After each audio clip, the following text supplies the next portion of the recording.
So first I'm going to dust some flour on my surface. Afterwards I'm gonna add some flour on my rolling pin as well. Now I made my dough ahead of time, so I'm gonna leave all the ingredients that I use for this recipe in the description box. Now I rested my dough for about half an hour. You want to rest your dough so the gluten can be developed. And now I'm gonna divide my dough. But before I do so, I like to add some flour on my knife as well. If you have a cookie cutter or a dough scraper, you could always use it to divide your dough, but I'm just doing it the old school way by using a knife. Now I got 8 pieces.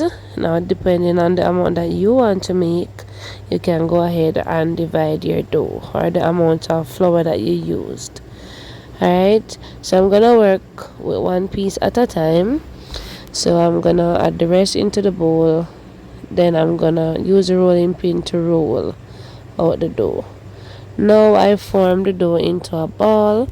Afterwards I'm going to roll it out. Now you don't want to flatten your dough too much, because the thinner it is, then when you add your filling and you add it to the pot, then you don't want your dough to be tearing apart. Alright, now at times when I make this recipe, sometimes a little of the callaloo may be showing, or maybe a little part of the dough like burst, and the callaloo get fried in the oil.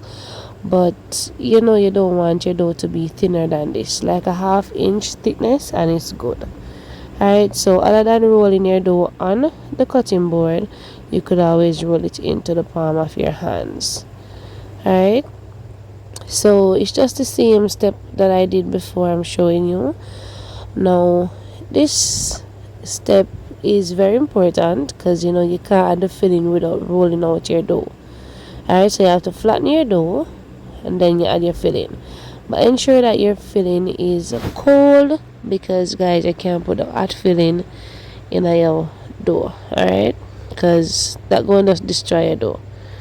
Alright, so I'm gonna continue flattening my dough, because I like to just roll out all of them, and then I proceed to add in the filling. Now I'll not roll all of them on camera because I don't want the recording to be too long, but doing 3 will be easy for you to understand, or you have a full understanding of what to do. Alright, so I'm gonna finish rolling off camera, and then when I'm finished making all of them, I return and show you the next step. Now I'm finished rolling all of my dough out, so I'm gonna add my cooled callaloo. Now I just made a simple callaloo recipe where I added just some sweet peppers, I added onion, I added 2 different types of onion, the red onion and the yellow onion, and some scotch bonnet pepper. I didn't add much vegetables, but you could always add or take away from the recipe. Alright, and I don't like to add pack seasoning or powder seasoning on my callaloo to steam it. I just use some salt and sometimes some black pepper, but I did not add any black pepper at this point. Alright, but you can always add anything that you want to add to your callaloo. Alright, so just do it to your preference, and make it steam and then let it cool completely. Now for this recipe, I want to ensure that your dough is sealed fully, because you don't want to add your callaloo into the hot oil, your dough with the callaloo in the hot oil, and it's not sealed. Alright, now make sure you pinch to seal it fully, and after doing that, you want to allow it to rest until you're finished forming all your dough balls. Alright, so I like to use enough flour just to ensure that it's easy to seal, and the dough is not too soft where I can't work with it.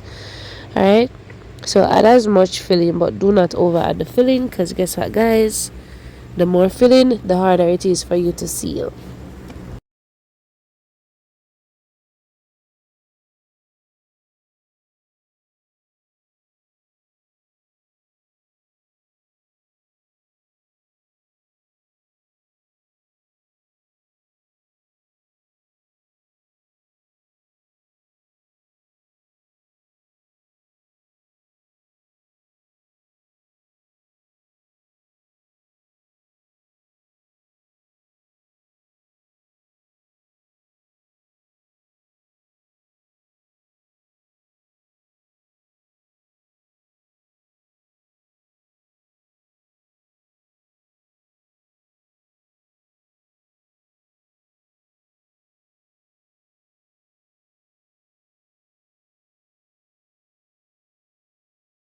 So at this point I've formed all of my dough balls, and I decided just to do 7 because I didn't have enough callaloo filling.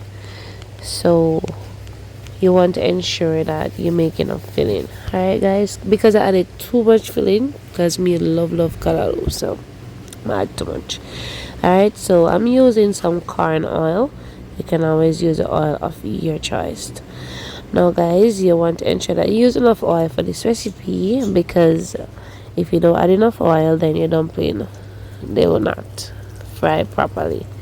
Alright, I'm not deep frying, but you can see that enough oil compared to what I always use.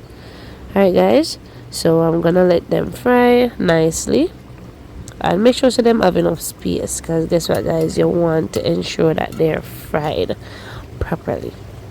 Alright, so I'm frying on like a medium flame because I don't want to fry it on a high flame and then the outside is fried fully and the internal is not fully fried.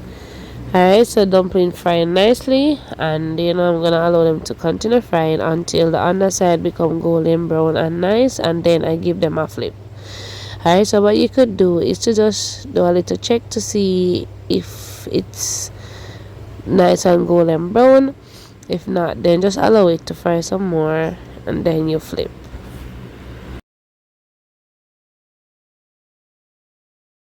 Okay guys, so as you can see, even though I did not flatten my dough too much, you can see the callaloo showing.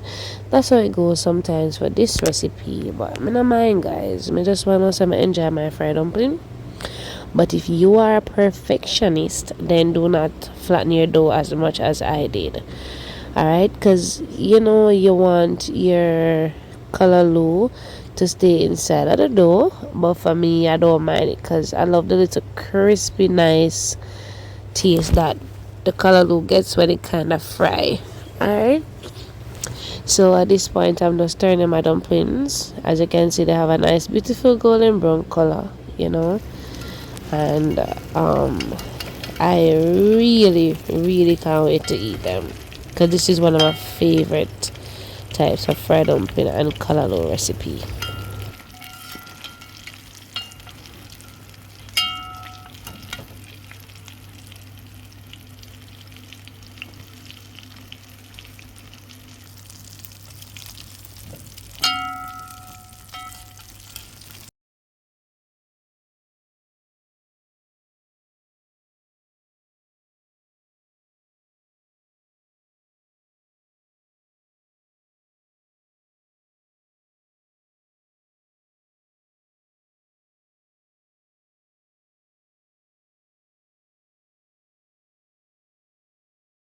So guys, even though it's hot, I'm gonna cut and let you see how it looks inside. Alright, so they're soft, but they have a little crispiness to it. That's how I like it, because you add the callaloo filling. It's not gonna be as soft like when you just fry your dumplings just like that. Alright, but for me guys, I love this method more than just fry my dumpling and then I steam my callaloo. But any way you like it, then go ahead. Alright, but I know if you try the recipe, you'll enjoy it, of course. It was so good guys, I won't lie. Not because I made it, but I really enjoyed it. Alright, so callaloo is all over in the dumpling. Some parts don't have the callaloo, and then when you bite another part, it's there. Alright, so if you try the recipe guys, don't forget to give me a feedback. Don't forget to subscribe. Don't forget to share this video with others, tell them about my recipes. Alright guys, and I know you would enjoy the recipe when you try it out. Alright, so once you follow the steps, then you can't go wrong. Alright guys, so thank you for watching, and stay blessed and go and make up on yourself straight.